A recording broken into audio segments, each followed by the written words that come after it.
Now I'm 52 now. Now if you're over 40, I want you to watch today's episode for 7 unusual viewpoints that I've picked up on now that I've got into my 50s.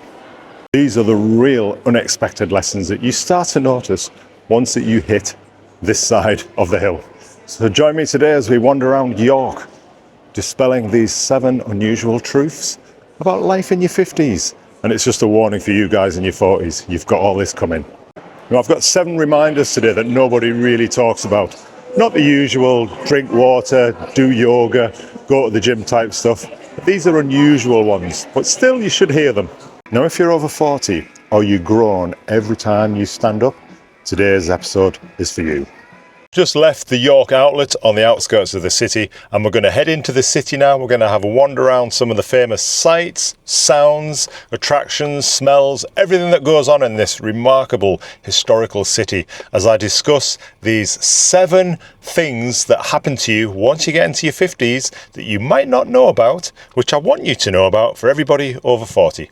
So come along and join me as we head into the city of York. Now, you used to care if Karen from accounts liked your outfit or not. But now, you don't give a damn if your socks barely match, to be fair. And if you're anything like me, you'll wear Crocs to Tesco's and you'll feel powerful for it too.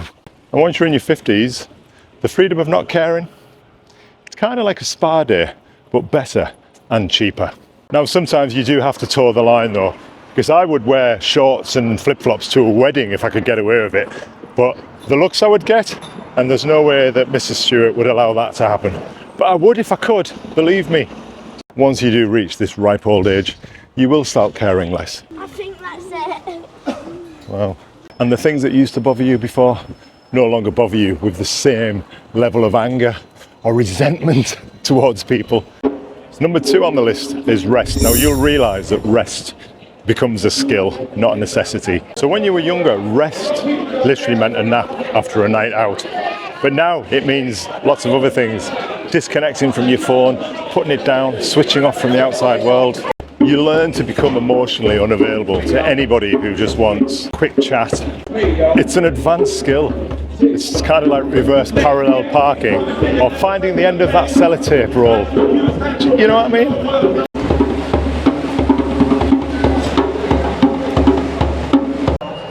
It's a sweltering hot day in the city, but the BBC weather app says it's only 25 degrees. On the way here it was touching 30 in the car. It feels a lot warmer than that today.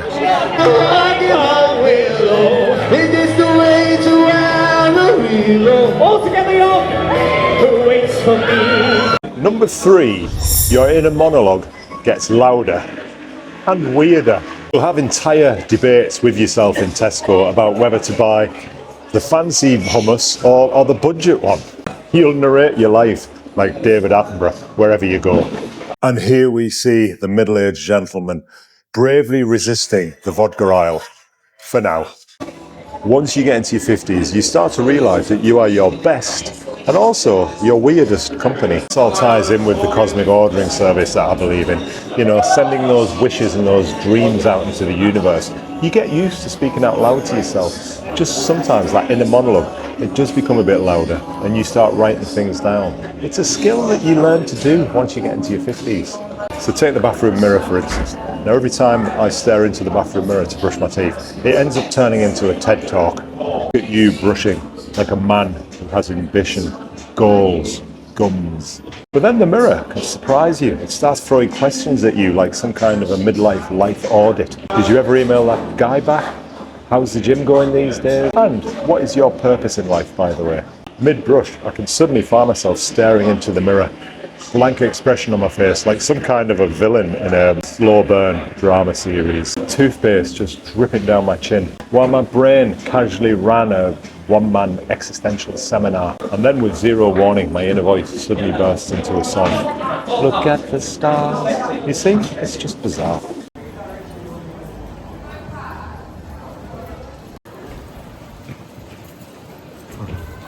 Number 4, success starts to mean something very different. Now it used to be promotions, bigger cars, 6-pack abs even, if you were so gifted and blessed. Now success means getting a good night's sleep, a healthy bowel movement, and leaving a party early before somebody cracks out that karaoke machine at midnight.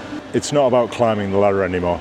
Sometimes it's just about sitting on the bottom rung and just looking up and admiring the view with a cup of coffee in your hand. Now in my 40s, I was as driven as they come, highly ambitious to a fault.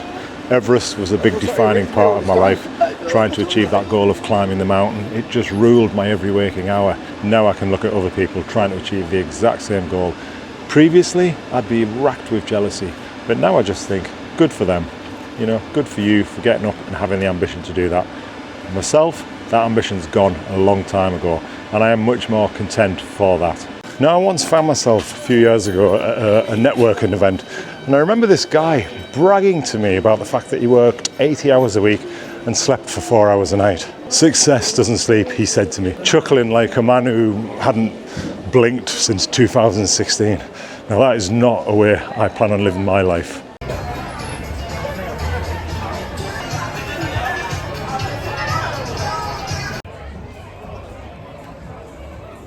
Number 5 is you stop tolerating bad food as well as bad people. You suddenly refuse to eat soggy chips or drink bad wine even. You develop a zero tolerance policy for underseasoned roast potatoes as well as underseasoned friendships, if I'm honest. And you realise life's too short to put up with either. Good food and good people only, please.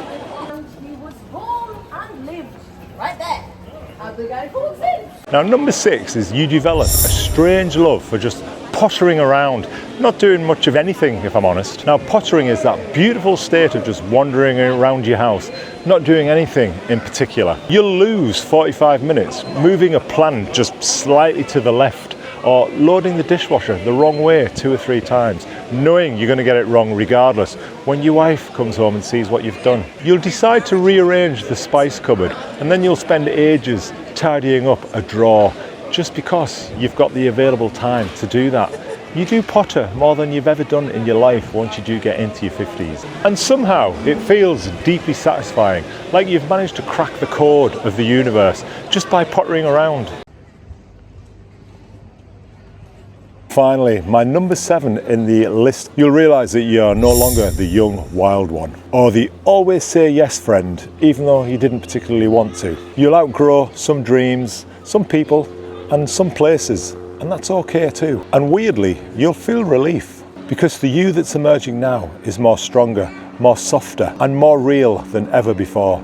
So it's time to just go with it. So when you hit 40 and beyond, life does get weirder, believe me, but it also gets so much more beautiful. You start seeing the invisible bits, the quiet mornings with a cup of coffee in your hand, the sunrises that you never used to pay much attention to previously, the way you laugh when you're really tired, or the weird joy in finding a great deal on Amazon Prime deals late at night. Also, you think you've got a good deal. So if you're over 40, or just spiritually over 40, let this be your sign to stop living your life like it's some kind of Instagram highlight, trying to impress everybody. You don't need to anymore. Wear the loud shirt and start pottering. Have real conversations and say no without feeling any guilt. So which of these weird truths have hit you the hardest today? Or do you have your own, only after 40, 50 realizations? I'd love to hear about them in the comments. Believe me, I will read everyone and respond to everyone. So this has been the second of an 8-part series of videos aimed at the 50+ mature audience